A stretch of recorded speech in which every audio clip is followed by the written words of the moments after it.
Hello students, welcome back in Mangalam classes. बच्चों, describing motion का आज हम लोग पढ़ने वाले हैं velocity time graph. Velocity time graph का केस 1 हम लोग पढ़ चुके हैं। केस 1 में हम लोगों ने पढ़ा था कि जहां वस्तु एक समान वेग से गति करती है, मतलब उसके समय के साथ उसके वेग में किसी प्रकार का परिवर्तन नहीं होता है, वहां पर हम लोग ग्राफ में देखें कि उसका जो ग्राफ होता है वह समय अक्ष के समांतर होता है, सीधी रेखा होता है। आज हम लोग देखने वाले हैं कि जब वस्तु विरामावस्था से मतलब रेस्ट से चलकर एक समान गति में होती है, मतलब शुरू में वस्तु विरामावस्था में थी और फिर एक समान वेग से चलती है, तो उसका ग्राफ कैसे होता है। तो मान लीजिए वस्तु यहाँ पे विरामावस्था में है और विरामावस्था से फिर इसका वेलोसिटी में परिवर्तन हुआ है, धीरे धीरे एक समान वेग से ये बढ़ रहा है।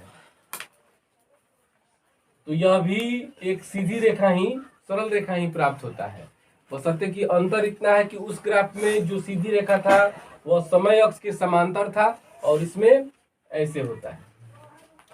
तो हम इससे क्या निकालते हैं, ऐसे दिए गए ग्राफ से हम त्वरण तथा विस्थापन निकालते हैं। त्वरण तथा विस्थापन निकालते हैं। त्वरण कैसे निकलता है, हम जानते हैं कि ग्राफ की ढाल से ये ग्राफ का ढाल है, स्लोप है, ग्राफ की ढाल से त्वरण का मान निकलता है। किसका मान निकलता है? त्वरण का। और ढाल बराबर बताया गया है कि लंब बटा आधार। तो मान लीजिए ये ढाल है, तो इसका लंब हो जाएगा AB और आधार हो जाएगा OB, जिसको tan थीटा भी हम लोग बोलते हैं, ऊपर के क्लास में मिलेगा। यानी त्वरण निकालने के लिए ग्राफ OA का ढाल यानी लंब बटा आधार यानी AB बटा OB यानी AB बटा OB। अब AB है क्या? शुरू में इसका जो वेग था वो 0 था, क्योंकि विरामावस्था से चलना शुरू की है, और बाद में ये हो गया है 12 मीटर पर सेकेंड।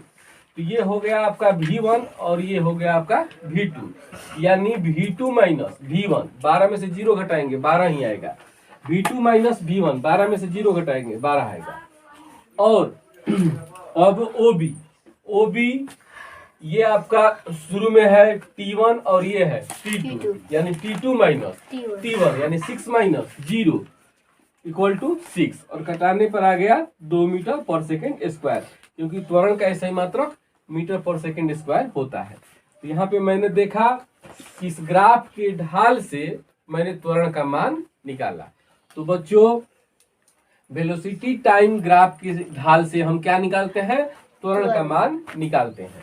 अब विस्थापन की ओर चलते हैं।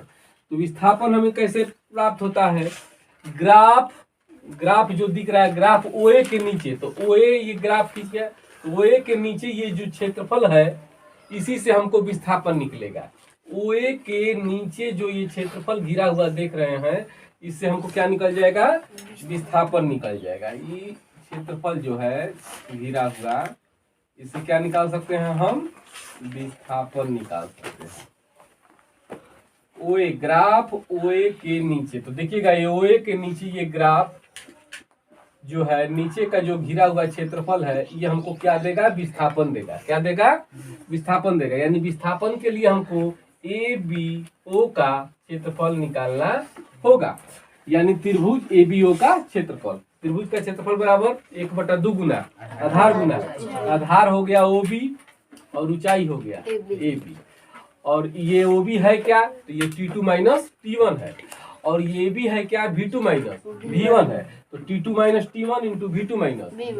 ठीक उसी प्रकार 6 माइनस 0 और 12 माइनस, यहाँ से 6 और यहाँ से 12, 2 3 जा 6 और 3 से 12 में गुना करने पर 36 मीटर, यानी इसका जो दूरी तय हुआ वो कितना हुआ? 36 मीटर। चलिए तो देखते हैं अब केस C कि जब वस्तु एक समान गति में हो लेकिन शुरुआत में विरामावस्था में न हो। तो देखिएगा शुरुआत में ये विरामावस्था में नहीं है इस ग्राफ पे, क्योंकि यहाँ पे 2 से शुरू हो रहा है, यानी शुरुआत में इसका जो वेग है 2 मीटर पर सेकेंड के वेग से चल रही है। शुरू में t इक्वल टू 0 यहाँ पे दिया गया है, तो शुरुआत में इसका कितना माना गया है, यहाँ पे 2 मीटर पर सेकंड के वेग से चल रही है, मतलब शुरुआती वेग जो है 2 मीटर पर सेकंड के वेग से है। तो अब उसका ग्राफ कैसा होता है, जब वस्तु एक समान गति में हो, एक समान गति में है, तभी इसका ये जो ग्राफ है एक सीधी रेखा प्राप्त हुआ है। इससे पता चलता है कि समय के परिवर्तन होने पर भी उसके वेग में किसी प्रकार का परिवर्तन नहीं हो रहा है। उस स्थिति में ग्राफ हो गया ए बी। ग्राफ क्या हुआ, और हम जानते हैं कि वेग और समय के ग्राफ से, ग्राफ के ढाल से हम त्वरण निकालते हैं। तो यदि हम ए बी की ढाल प्राप्त कर लें तो हमें क्या प्राप्त हो जाएगा, त्वरण। क्या प्राप्त होगा, त्वरण। तो वही बात है, इस स्थिति में हम विस्थापन तथा त्वरण का मान वैसे ही ज्ञात करेंगे जैसे कि हम पिछले में ज्ञात किया है। तो यानी ग्राफ की ढाल से हम त्वरण निकालेंगे और ग्राफ के नीचे के क्षेत्रफल से हम क्या निकालेंगे, विस्थापन निकालेंगे। तो चलिए त्वरण निकालने के लिए ग्राफ की ढाल यानी ए बी की ढाल, तो ए बी की ढाल क्या हो जाएगा, लंब बटा आधार। तो लंब हो गया बी सी और आधार हो गया ए सी, तो हो जाएगा बी सी बाई ए सी। अभी बी सी है क्या, तो ई बी सी है आपका V2 माइनस V1, तो V2 है 14 और V1 है 2, तो 14 माइनस 2। और ये जो है आपका ए सी क्या है, T2 माइनस T1 या 6 माइनस 0 यानी 6, और कट के आ गया 2, यानी त्वरण का मान आया 2 मीटर पर सेकेंड स्क्वायर। अब ध्यान देंगे कि ग्राफ के नीचे के क्षेत्रफल से हम विस्थापन निकालेंगे। तो ये तो हो गया ए बी ग्राफ, यहां से लेके यहां तक। अब इसके नीचे देखिएगा, दो पार्ट में मैंने बांट दिया है। एक तो यहां से ऐसे है, ये वाला रंगीन पार्ट रेड वाला, और एक है ये वाला ब्लू वाला। यदि दोनों क्षेत्रफलों को जोड़ दिया जाए तो इससे विस्थापन निकल जाएगा। तो दोनों क्षेत्रफलों को जोड़ दिया जाए, यानी त्रिभुज और आयत का निकाल लीजिए, या समलंब चतुर्भुज भी से हम कह सकते हैं। क्यों, क्योंकि यहाँ पे ये भुजा और ये भुजा, ये भुजा और ये भुजा एक दूसरे के क्या है, समांतर है। तो ये छोटी वाली भुजा और बड़ी वाली भुजा भी आपस में क्या होगी, तो ये दो भुजा समांतर हो और यह इसकी ऊंचाई हो जाएगी। तो वैसा चतुर्भुज जिसकी एक भुजा एक युग्म भुजा समांतर हो और शेष असमांतर हो, ये दोनों भुजा असमांतर, वैसे चतुर्भुज को क्या कहते हैं, समलंब चतुर्भुज कहते हैं। क्या कहते हैं, समलंब चतुर्भुज कहते हैं। तो समलंब चतुर्भुज का क्षेत्रफल, तो समलंब चतुर्भुज के क्षेत्रफल A B D O, A B D O का क्षेत्रफल, यानी समलंब चतुर्भुज के क्षेत्रफल का सूत्र बताया गया है आप लोगों को 8 क्लास में कि 1/2 गुना समांतर भुजाओं का योग गुना ऊंचाई। तो समांतर भुजा ये हो गया, समांतर भुजाओं का योग यानी ओ ए, एक ये और एक ये बी डी, यानी ओ ए प्लस बी डी, और ऊंचाई हो गया ओ डी। तो ओ ए कितना है, 2 है। इसके बाद बी डी कितना है, 14 है। इसके बाद ऊंचाई कितना है, 6 है। अब 2 14 को ऐड कर दिया गया 16 और कट गया 48 मीटर, यानी इसका जो क्षेत्रफल आया वो 48 मीटर आया, जो आप लोगों को क्या देता है, विस्थापन देता है। क्या देता है, विस्थापन प्राप्त हुआ। तो बच्चों ये था आज, जब वस्तु एक समान गति में हो लेकिन प्रारंभ में उसका वेग 0 नहीं रहता है, तो उसके ग्राफ द्वारा हम कैसे त्वरण निकालते हैं और कैसे विस्थापन निकालते हैं मैंने सीखा। मुझे उम्मीद है कि आप लोगों को समझ में। Hello students, welcome back in Mangalam classes. बच्चों क्लास 9 का डिस्क्राइबिंग मोशन है, जिसमें हम केस डी यानी केस नंबर 4 पे पहुंचे हैं। जब वस्तु का वेग एक समान रूप से घटकर 0 हो जाता है तो उसका ग्राफ कैसा होता है, ध्यान दीजिएगा। यहाँ वस्तु जब t = 0 सेकेंड, जहाँ वस्तु का वेग यहाँ पे 10 मीटर पर सेकेंड है, ये 0 आपको समय को इंडिकेट करेगा और ये 10 वेलोसिटी को, मतलब वेग को। तो इसको हम यहाँ पे v1 से इंडिकेट करेंगे। मतलब शुरुआती वेग जो है वह 10 मीटर पर सेकेंड है। धीरे धीरे समय के साथ वेग घटता जाता है। तो कैसे घटता जाता है? मान लीजिए समय 1 सेकेंड हुआ तो वेग घटकर 8 मीटर पर सेकेंड हो गया। इसके बाद जब समय 2 सेकेंड हुआ, यहाँ पे देखिएगा प्लॉटिंग किया हुआ है, जब समय 2 सेकेंड हुआ तो वेग घटकर 6 मीटर पर सेकेंड हो गया। यहाँ 3 पर मिलाइएगा, जब समय 3 सेकेंड हुआ तो वेग घटकर 4 मीटर पर सेकेंड हो गया। और यहाँ 4 सेकेंड के बाद हम देखें कि 4 सेकेंड के बाद वस्तु का वेग घटकर 2 मीटर पर सेकेंड हो गया। और यहाँ देखें कि 5 सेकेंड के बाद वस्तु का वेग 0 मीटर पर सेकेंड हो गया। यानी कहने का मतलब है कि धीरे धीरे समय के साथ वेग घटता जाता है। समय तो बढ़ता है लेकिन वेग धीरे धीरे उसका घटते जा रहा है। इसमें शुरुआती वेग जो था वस्तु का वह 10 मीटर पर सेकेंड था, यानी v1 इक्वल टू 10 मीटर पर सेकेंड और v2 इक्वल टू 0। यहाँ पे इस बात को समझिएगा, तो उसका वेग शून्य हो जाता है, यहाँ पर वेग शून्य हो जाता है। ऐसे ग्राफ से अगर यदि आप लोगों को परीक्षा में ऐसा ग्राफ आता है तो आपको समझना होगा कि यहाँ ऋणात्मक त्वरण प्राप्त होगा, ऋणात्मक त्वरण। और ऋणात्मक त्वरण को ही हम क्या कहते हैं? मंदन। पीछे के वीडियो में बताया गया है। तो चलिए आगे बढ़ते हैं। हम जानते हैं कि त्वरण का मान ग्राफ की ढाल से प्राप्त होता है, यानी ग्राफ की ढाल AB है, ये ढाल से हमें त्वरण प्राप्त होता है। तो हम क्या बोले हैं? ढाल बराबर लंब बटा आधार। तो मान लीजिए ढाल हो गया तो इसका लंब हो जाएगा और ये हो जाएगा आधार, यानी लंब OA और बटा OB, तो OA बटा OB। और OA क्या है?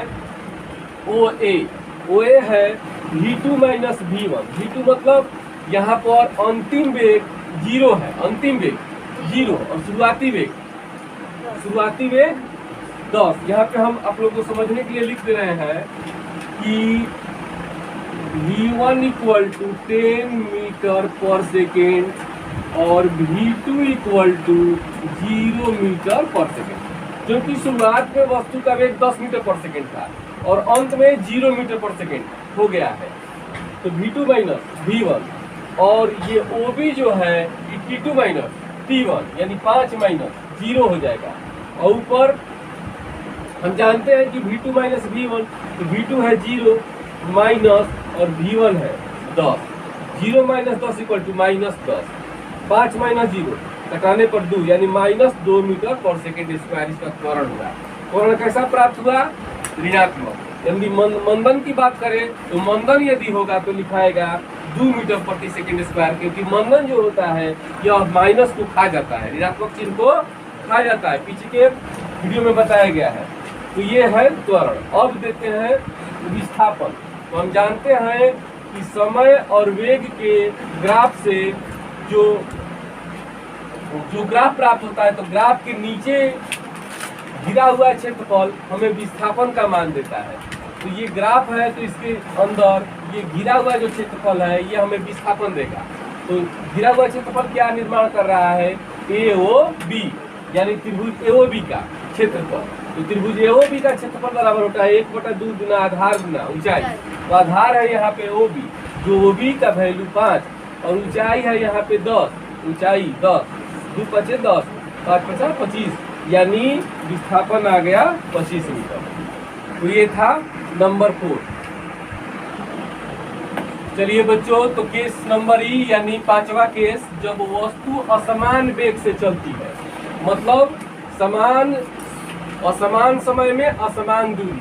तो दिए गए ग्राफ से स्पष्ट है कि प्रारंभ से 2 सेकेंड तक वस्तु का वेग बढ़ रहा है। ध्यान दीजिएगा, 0 से 2 सेकेंड के बीच देखिए इसका ग्राफ बढ़ रहा है। ग्राफ क्या हो रहा है? बढ़ रहा है।